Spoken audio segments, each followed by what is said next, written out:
ഇന്ത്യയിൽ തന്നെ ഏറ്റവും കൂടുതൽ അർബുദങ്ങളിൽ one of the most important ആയിട്ട് കണ്ടുവരുന്ന ഒരു ക്യാൻസർ രോഗമാണ് ഓറൽ ക്യാൻസർ. ഹാംഫുൾ ആയിട്ടുള്ള ഹാബിറ്റ്സ് സച്ച് ആസ് സ്മോക്കിംഗ് ആവാം, അല്ലെങ്കിൽ ആൽക്കഹോൾ കൺസപ്ഷൻ ആവാം, അല്ലെങ്കിൽ പുകയില ഉപയോഗിക്കുന്നതാവാം, അല്ലെങ്കിൽ പാൻപരാഗ്, അല്ലെങ്കിൽ ഹാൻഡ്സ്, ഇത്രയും രീതിയിലുള്ള ഒരു ഹാംഫുൾ ആയിട്ടുള്ള ഹാബിറ്റ്സ് ആൾക്കാരിലുണ്ടെങ്കിൽ പെട്ടെന്നായിരിക്കും അവർക്ക് ഓറൽ ക്യാൻസർ പിടിപെടുന്നത്. ഹായ്, ഞാൻ ഡോക്ടർ ഷാംലി, ഡെന്റൽ സർജൻ, മാർക്കെ diagnostic and polyclinic, Thrissur.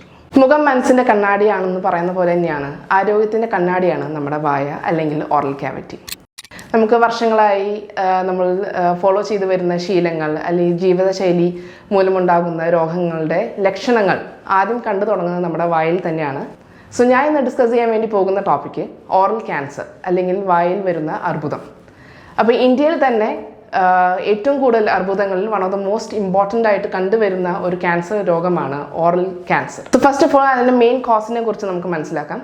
One of the most important cause അല്ലെങ്കിൽ one of the most important reason for creating oral cancer ആണ് നമ്മുടെ ഒരു bad habits such as smoking ആവാം, അല്ലെങ്കിൽ ആൽക്കഹോൾ കൺസപ്ഷൻ ആവാം, അല്ലെങ്കിൽ പുകയില ഉപയോഗിക്കുന്നതാവാം, അല്ലെങ്കിൽ പാൻപരാഗ്, അല്ലെങ്കിൽ ഹാൻഡ്സ്, ഇത്രയും രീതിയിലുള്ള ഒരു ഹാംഫുൾ ആയിട്ടുള്ള ഹാബിറ്റ്സ് ആൾക്കാരിലുണ്ടെങ്കിൽ പെട്ടെന്നായിരിക്കും അവർക്ക് ഓറൽ ക്യാൻസർ പിടിപെടുന്നത്. സോ ഇത്രയും രീതിയിലുള്ള ഹാംഫുൾ ഹാബിറ്റ്സ് മാറ്റി വെച്ച് കഴിഞ്ഞാൽ ബാക്കി എന്തെല്ലാം റീസൺ കൊണ്ടാവാം നമുക്ക് ഓറൽ ക്യാൻസർ വരുന്നതെന്ന് നമുക്ക് നോക്കാം. ഇപ്പം മുതിർന്ന ആൾക്കാരിൽ അല്ലെങ്കിൽ യങ്സ്റ്റേഴ്സിൽ ചെറിയ ചെറിയ കുറ്റിപ്പല്ലുകൾ ഉണ്ടാവാം, ഷാർപ്പായിട്ട് നിൽക്കുന്ന കുറ്റിപ്പല്ലുകൾ ഉണ്ടാവാം, അല്ലെങ്കിൽ മൂർച്ചയുള്ള പല്ലുകൾ ഉണ്ടാവാം. അപ്പോൾ ആ മൂർച്ചയുള്ള ഭാഗങ്ങൾ കൊണ്ട് നാക്കിൻ്റെ സൈഡുകളിലോ അല്ലെങ്കിൽ കവിളിൻ്റെ സൈഡുകളിലോ മുറിവുകൾ വരാനുള്ള ചാൻസസ് വളരെ കൂടുതലായിരിക്കും. ഈ വുൺസ് റിപ്പീറ്റഡ് ആയിട്ട് വന്ന് അത് ഹീലാവാതെ ഇരിക്കുമ്പോൾ അതെല്ലാം ഒരു ഓറൽ ക്യാൻസറിലേക്ക് എത്തിച്ചേരാനുള്ള സാധ്യത കൂടുതലാണ്. ഓറൽ ക്യാൻസറിൽ വരുമ്പോൾ എന്തെല്ലാം സൈൻസ് ആൻഡ് സിംറ്റംസ് ആണ്, എന്തൊക്കെ ലക്ഷണങ്ങളാണ് നമ്മുടെ വായിൽ കണ്ടുവരുന്നതെന്ന് നമുക്ക് നോക്കാം. ഫസ്റ്റ് ഓഫ് ഓൾ കണ്ടുവരുന്ന ഒരു വൈറ്റ് പാച്ചസ് ആയിരിക്കും. ഒരു തൈരിൻ്റെ പാട ഇരിക്കുന്ന പോലത്തെ ഒരു വൈറ്റ് പാച്ചസ് നമ്മുടെ വായിൽ കണ്ടുവരുന്നുണ്ടാവാം. അതിനെ നമ്മൾ ല്യൂക്കോപ്ലാക്കിയ എന്നാണ് നമ്മൾ വിളിക്കുന്നത്. അപ്പോൾ ഇത് നമുക്ക് സ്ക്രേപ്പ് ചെയ്ത് നോക്കുമ്പോഴോ അല്ലെങ്കിൽ തുടച്ചു മാറ്റാൻ നോക്കുമ്പോഴോ ഇത് പോകുന്നതല്ലായിരിക്കും, അല്ലെങ്കിൽ ഒരു തടിപ്പ് പോലെ നിൽക്കുന്ന ഒരു ലക്ഷണങ്ങൾ കണ്ടുവരുന്നുണ്ട്. അത്തരം രീതികൾ വരികയാണെങ്കിൽ അതെല്ലാം ഒരു ഓറൽ ക്യാൻസറിൻ്റെ ഒരു സൈനാണ്. മാത്രമല്ല വൈറ്റ് പാച്ചസ് മാത്രമല്ല നമുക്ക് കണ്ടുവരുന്നത്, റെഡ് പാച്ചസും നമ്മൾ കണ്ടുവരുന്നുണ്ട്.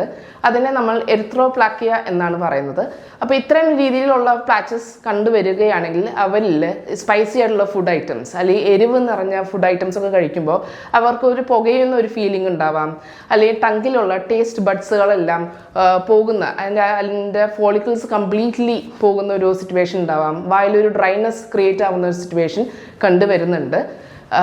ഇനി അടുത്ത ഒരു കാറ്റഗറിയാണ് വാ തുറക്കാനുള്ള ബുദ്ധിമുട്ട് അല്ലെങ്കിൽ നാക്ക് നീട്ടാനുള്ള ബുദ്ധിമുട്ട്. ഞാൻ ജോയിൻറ്റ് പെയിൻ കൊണ്ട് വാ തുറക്കാൻ പറ്റാത്ത ബുദ്ധിമുട്ടിനെ കുറിച്ചല്ല ഞാൻ സംസാരിക്കുന്നത്.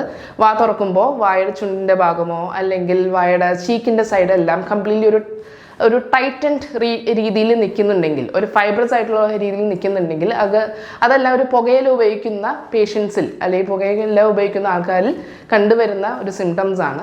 അപ്പോൾ ഇതെല്ലാം ഒരു ഓറൽ ക്യാൻസറിനെ റിലേറ്റഡ് ആയിട്ട് നിൽക്കുന്നതാണ്. അതിനെ നമ്മൾ പറയുന്നതാണ് ഓറൽ സബ്മ്യൂക്കസ് ഫൈബ്രോസിസ്.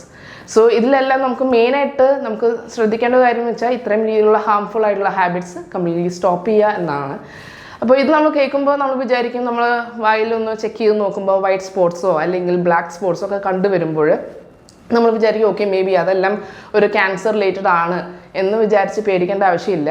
എല്ലാ വൈറ്റ് പാച്ചസും എല്ലാ വൈറ്റ് സ്പോട്ട്സും ക്യാൻസറസ് അല്ല. സോ എന്തെല്ലാമാണ് ആ ക്യാൻസറസ് അല്ലാത്ത സൈൻസ് എന്ന് നമുക്ക് നോക്കാം.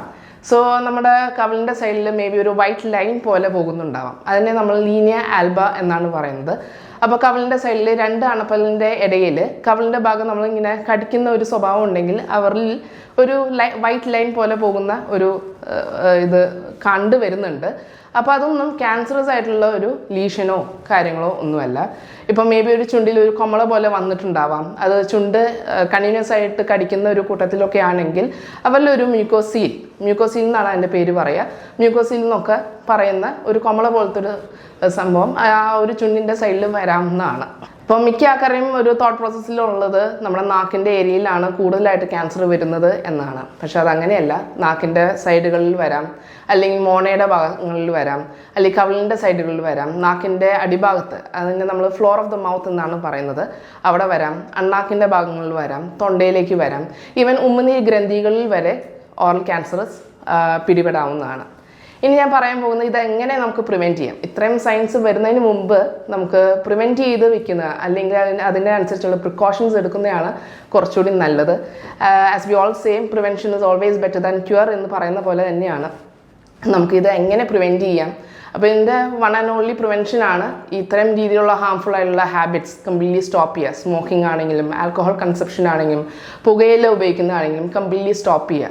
അത് സ്റ്റോപ്പ് ചെയ്യാൻ ബുദ്ധിമുട്ട് അങ്ങനെ വരുന്ന ആൾക്കാരുണ്ടെങ്കിൽ അതിനനുസരിച്ചുള്ള മെഡിക്കൽ എയ്ഡ് അല്ലെങ്കിൽ മെഡിക്കൽ സഹായം തേടുന്നത് അത്യാവശ്യമാണ്. ഇനി ഇതിന് എന്തെല്ലാം ട്രീറ്റ്മെൻറ്റ് ഓപ്ഷൻസ് ഉണ്ടെന്ന് നമുക്ക് മനസ്സിലാക്കാം. ഇതിന് first of all TNM staging എന്നാണ് പറയുന്നത്. ഓരോ ക്യാൻസർ ലീഷൻസിനെ നമ്മൾ സ്റ്റേജസ് ആയിട്ട് നമ്മളൊന്ന് ഡിവൈഡ് ചെയ്യും അല്ലെങ്കിൽ ഡിഫറൻഷിയേറ്റ് ചെയ്യും. അതിൻ്റെ ബേസിസിൽ നമുക്ക് കീമോതെറാപ്പി ഉണ്ടാവും, റേഡിയേഷൻ തെറാപ്പി ഉണ്ടാവും, ആൻഡ് ദ ഫൈനൽ സ്റ്റേജ് ആണ് സർജിക്കൽ എക്സിഷൻ അല്ലെങ്കിൽ സർജിക്കലായിട്ട് ആ ഒരു ഭാഗം റിമൂവ് ചെയ്ത് മാറ്റുക എന്നുള്ളത്. ഇതൊക്കെയാണ് ഇതിൻ്റെ ട്രീറ്റ്മെൻറ്റ് ഓപ്ഷൻസ് ആയിട്ട് വരുന്നത്. മിക്കതും നമുക്ക് മെഡിസിൻസ് അല്ലെങ്കിൽ കീമോ വഴി ഇത് കംപ്ലീറ്റ്ലി റെഡ്യൂസ് ചെയ്യാനുള്ള ഓപ്ഷൻസ് ഉണ്ട്.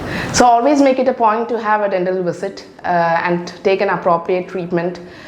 നമുക്ക് എന്തൊക്കെയാണ് നമുക്ക് റിലേറ്റഡ് ആയിട്ട് വരുന്ന, ഇപ്പോൾ നമുക്ക് അത് റൂൾ ഔട്ട് ചെയ്യാനുള്ള സഹായിക്കുന്നതാണ്. നമുക്ക് ക്യാൻസറസ് ലീഷൻസ് ആണോ അതോ അല്ലയോ എന്ന് നമുക്ക് ഡെന്റിസ്റ്റ് തന്നെ നമുക്കത് പറഞ്ഞു തരുന്നതായിരിക്കും. So always make it A point two have A dental visit and always keep smiling. Thank you.